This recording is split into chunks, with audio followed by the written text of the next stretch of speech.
If the act of recalling a memory makes it vulnerable to change, this may also explain something we've known all along: that our memory is often an unreliable narrator. This comes as no surprise to Elizabeth Loftus. She spent the last 40 years exploring exactly how unreliable our memory is. Her work has inspired a generation of researchers, including psychologist Julia Shaw.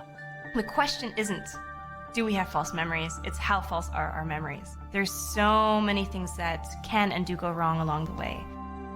To find out how wrong, Shaw has designed perhaps the most comprehensive study ever on false memory. She starts by recruiting over 100 people for what they think is a study about their childhood memories. Shaw then turns to a series of cognitive techniques known to induce false memories, starting with an imagination exercise. I'd like you to relax, close your eyes, and focus your attention on trying to retrieve this. Okay. Bolstered with a little social pressure, This might seem a bit strange, but it does work for most people. Okay. Subtly introducing this notion that it works for most people if they try hard enough, which is a subtle form of social manipulation. When people imagine events that might have occurred in their past, we know that that's a potent way of creating false memory. What could have been turns into what would have been, turns into what was. and it wasn't just this once. Shaw was able to convince over 70% of participants that they committed a crime. I think I just lost it. I can't take that anymore. Okay. I was incredibly surprised at the rate that I had in terms of successfully implanting these false memories.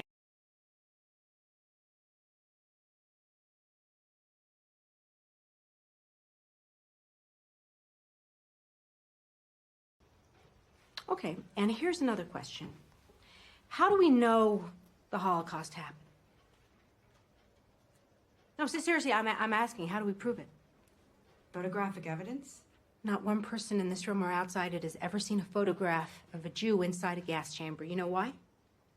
Because the Germans made sure that none were ever taken. So how do we know? How do we know that so many were murdered? So what's the proof? Where's the proof? How strong is it?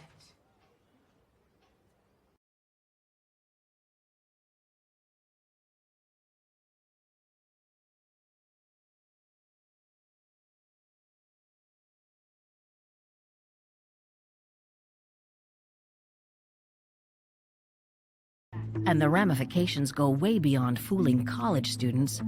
False memory studies like this question one of the cornerstones of the criminal justice system. In those hundreds of cases where DNA testing has proven that these individuals were wrongly convicted, about 3/4 of the time, the convictions were based on faulty eyewitness testimony.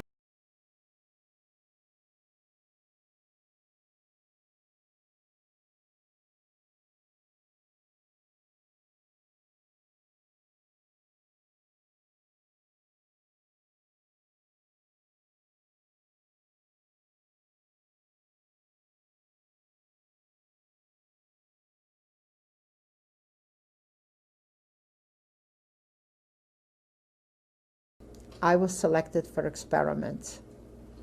15 of us one morning were selected. We had to undress outside, and we had and this doctor, this German doctor, examined our body, and they took us out because we had no blemished bodies. They wanted people with smooth skin and no blemishes on the skin. And she said, well, I hate to tell you this, but I think that Ilse Koch, that was taking the human skin and making gloves and lampshades, that she was coming to Majdanek to select her material for the lampshades, and we have the skin for it. I said, they're going to skin our skin? Why?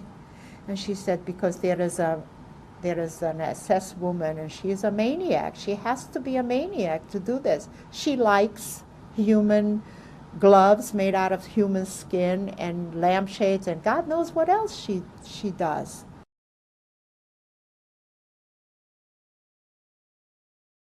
They told us that they were going to take the number out of our arm.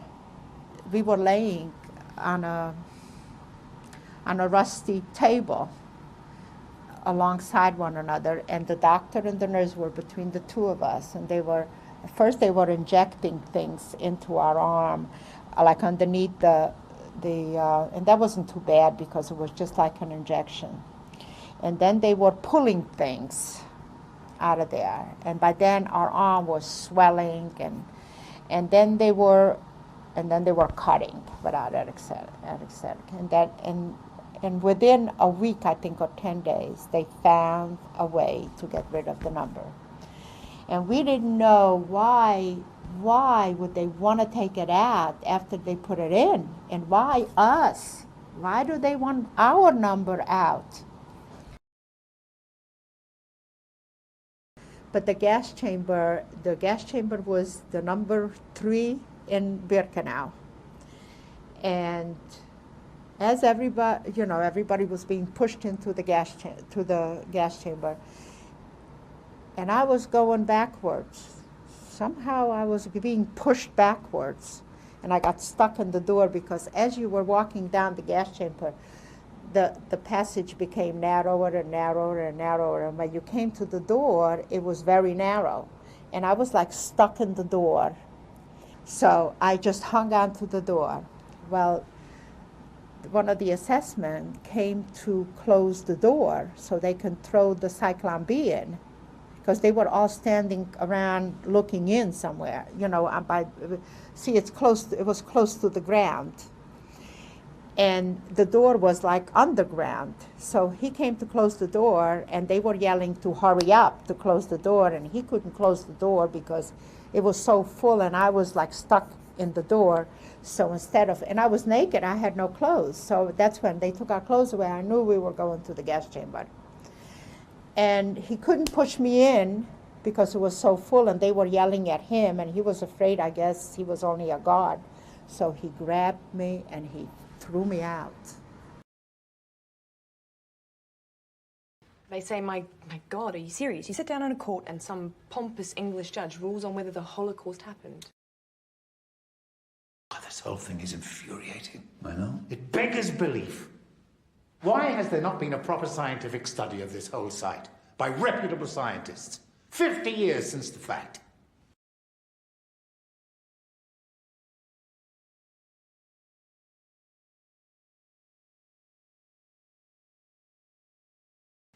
I mean, it's ridiculous. Where's the proof? Where's the evidence? I need to know that. You know what? This is a place where you show respect. Whoever you are, you show respect. I have to ask some more questions. Would you be happier outside?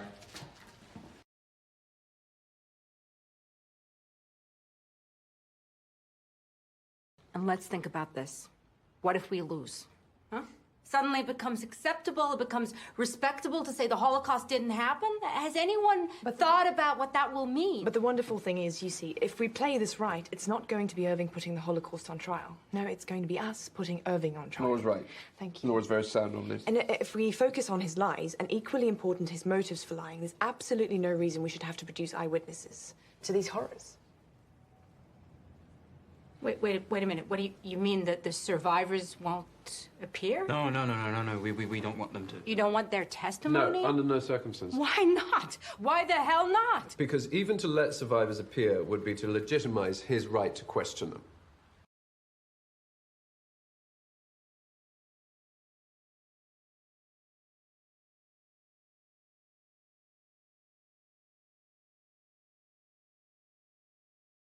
Because even to let survivors appear would be to legitimize his right to question them. Imagine that. David Irving, international Holocaust denier, finally getting his hands on a survivor. Imagine it. The hurt, the damage, the insult. It's unthinkable. He's not going to have that. I won't allow it. I won't allow that to happen. What are you going to allow?